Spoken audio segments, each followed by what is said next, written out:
अध्यात्मबाट दुईटा फाइदा हुँदो रहेछ। पहिलो फाइदा भनेको शरीर स्वस्थ र दोस्रो फाइदा भनेको दृष्टि स्पष्ट हुन्छ। यो चाहिँ सबभन्दा ठुलो उपलब्धि हो। जसको शरीर स्वस्थ छ र दृष्टि स्पष्ट छ, क्लियर छ, भनेदेखि उहाँको जीवन सहज हुन्छ। र यो दुईटा चीजमा जसको लगानी छ,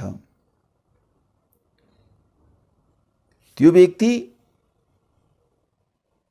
यदि एक्सिडेन्टबाट जोगिन पाउनु भयो भने यो व्यक्ति धेरै कुरा गर्न सक्छ, धेरै काम गर्न सक्छ, धेरै दिन स्वस्थ भएर बस्न सक्छ। धेरै कुरा उहाँबाट सम्भावना हुन्छ।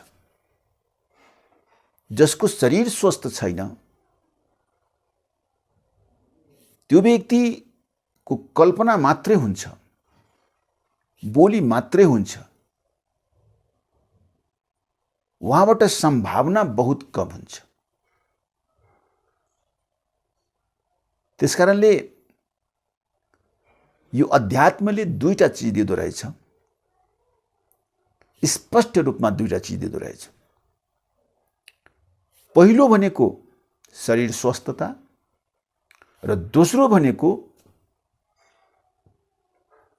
दृष्टि स्पष्टता। यी दुई चीजको यदि भोको हुनुहुन्छ भने अध्यात्ममा लागि हुन्छ।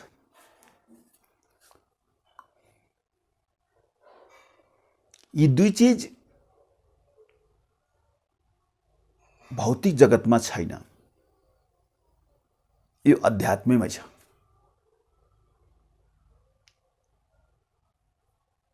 त्यसकारण मलाई त अत्यन्तै राम्रो लाग्छ यो अध्यात्म।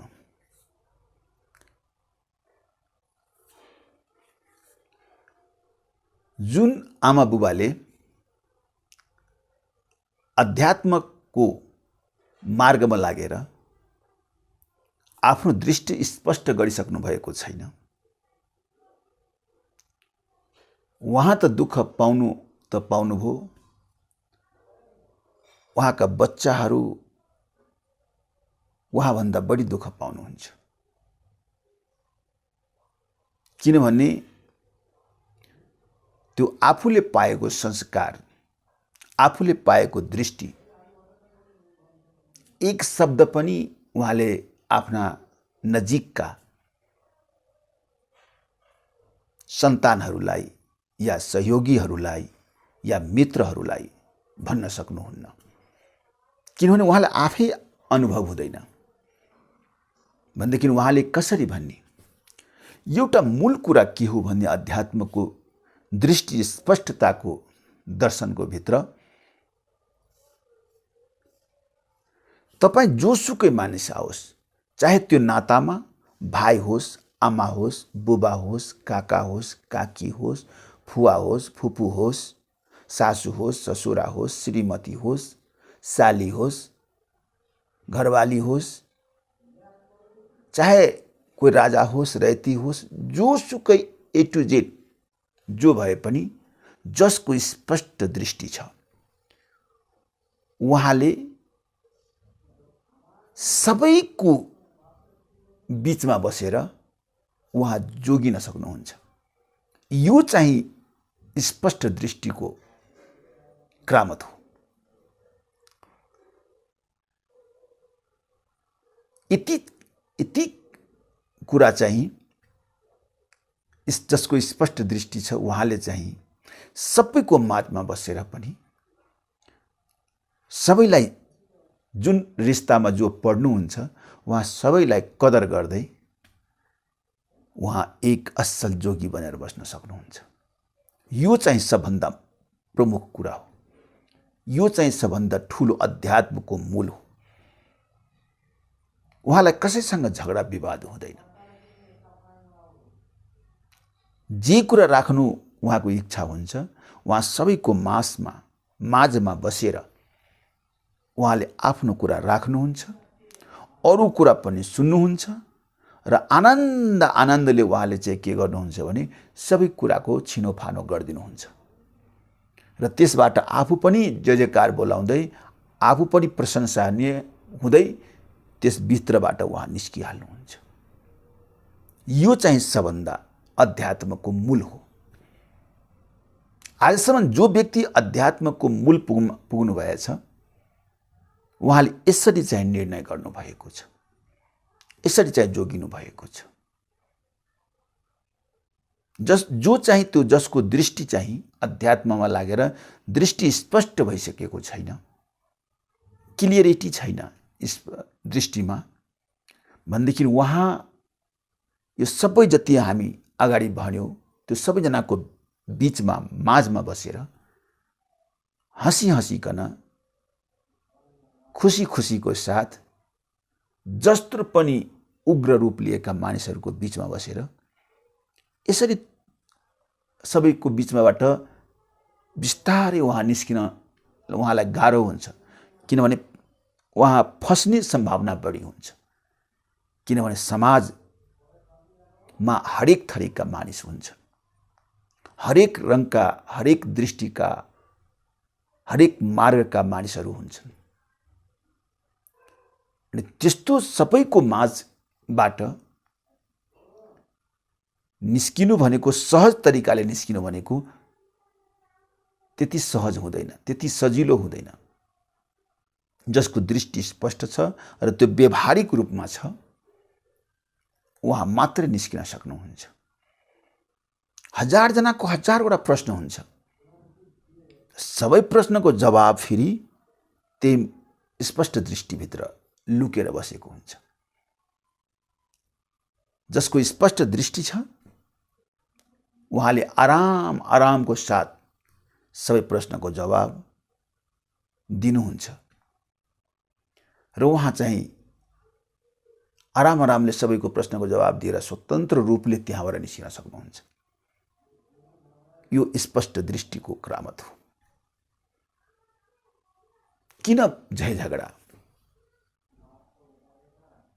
तर दोस्रो यसमा कारण के हुन जान्छ भने, जुन परिवार, एउटा समस्या के छ त्यहाँ भने, जुन परिवारमा बसेको हुन्छ त्यो परिवारको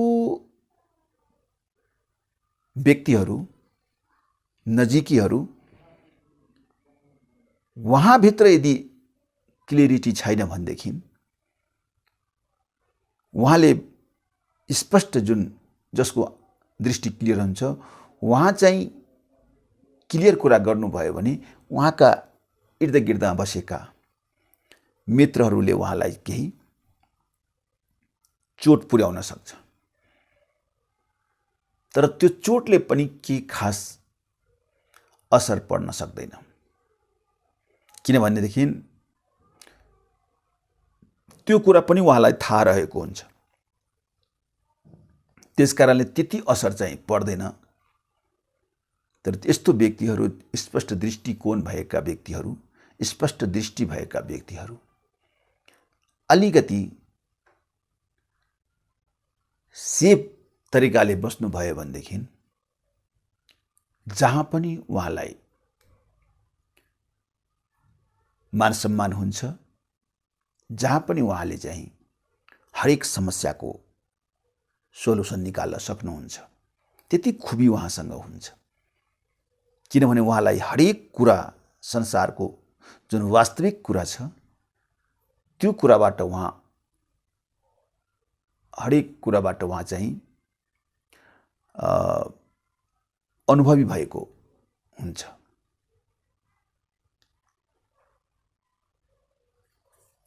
यो कुरा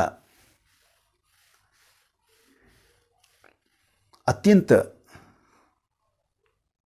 मार्मिक हो, अत्यन्त महत्त्वपूर्ण हो। जस्तै एक्जाम्पलको लागि मान्नुस् कि जुन परिवारमा श्रीमान श्रीमती, छोराछोरी, बुहारी, नाति नातिनी, आमा बुबा, बाजे बोजै हुनुहुन्छ, यति ठुलो परिवार छ। त्यो परिवारमा सानोतिना कुराहरू त सानोतिना झगडाहरू त भइरहन्छ। त्यस्तो परिवारमा कसरी मेन्टेन गर्ने? त्यस्तो परिवारमा स्पष्ट दृष्टि भएको व्यक्तिले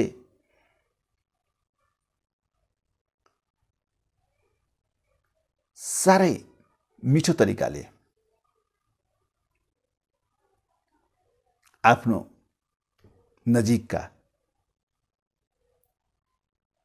पात्रहरूलाई, सहयोगीहरूलाई बोलाएर उहाँले आफ्नो कुरा राख्नको लागि आदरको साथ बोलाउनुहुन्छ र बसाएर उहाँले चाहिँ कुरा गर्नुहुन्छ। त्यो आज नभए भोलि, भोलि नभए पर्सि, पर्सि नभए निकुर्सी त्यो कुरा उसले बुझ्छ, बुझ्नु पर्छ।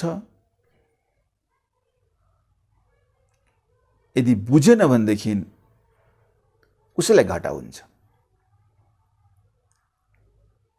र यदि बुझ्यो भनेदेखि त्यो अभिभावक र सदस्यहरूलाई दुवैलाई फाइदा हुन्छ। यसरी चाहिँ उहाँले चाहिँ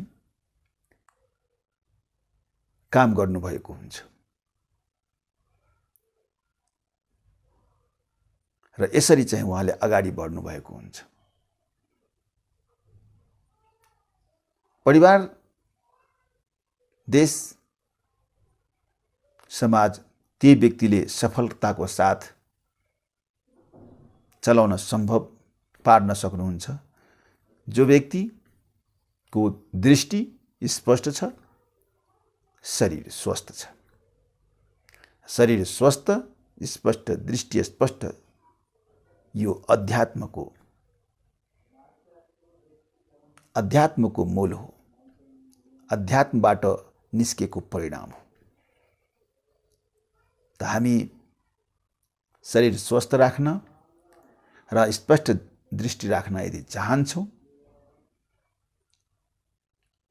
र सहज तरिकाले जस्तो पनि समाजमा बसेर समाजको समस्यालाई सुन्दै समाधान गर्दै आफू सहज तरिकाले निस्किन सक्ने भावना भए अवश्य अध्यात्ममा आउनुस् र सारा समस्याको सोलुसन आफै भित्र छ। त्यो सोलुसन प्राप्त गरौँ र सहजता साथ जीवन जिउँ। यही दुई शब्दको साथ आजको सत्सङ्गबाट म बिएन बिदा चाहन्छु। समय अनुकूल भए फेरि उपस्थित हुने बाचा गर्दै अहिलेलाई बिदा चाहन्छु। हवस् त, शाही बन्दगी।